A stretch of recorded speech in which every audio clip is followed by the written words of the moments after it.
তাল একটি ভাদ্রের ফল। ভাদ্র মাসের এই ফল দেখা যায়।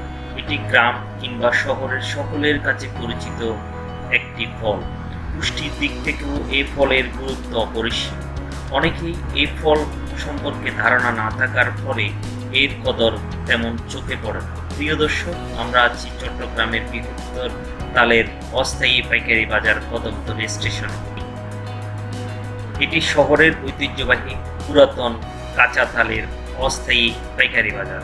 প্রতি বছর কিছু সময়ের জন্য এই স্থানে তালের বাজার বসে।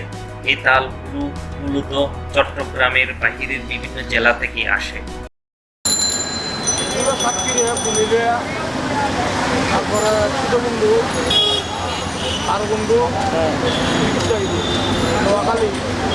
আপনি কতদিন ধরে ব্যবসাটা করেন? হ্যাঁ, লাভ কেমন হয়? লাভ কেমন হয়? চট্টগ্রাম শহরের আশেপাশে বিভিন্ন জেলা কিংবা থানা গ্রামে ফল ব্যবসায়ীরা নিয়ে যায় বিক্রির উদ্দেশ্যে এই ফল। এখানে বেচা হয়, এখান থেকে বিভিন্ন জায়গায় যায়। বলে কক্সবাজার, টেকনাম যায়, বাঁশখালী যায়, এখান থেকে ওখান থেকে বিক্রি করে সাড়ে পেলে ডেলি 20 গাড়ি 30 গাড়ি মাল বিক্রি হয়।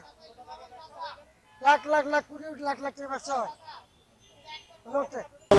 আমি এখান থেকে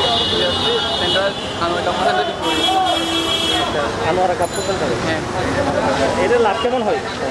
লাভ হয়, নিজের পুষের মতো লাভ হয়, নিজের মতো লাভ হয় আমার।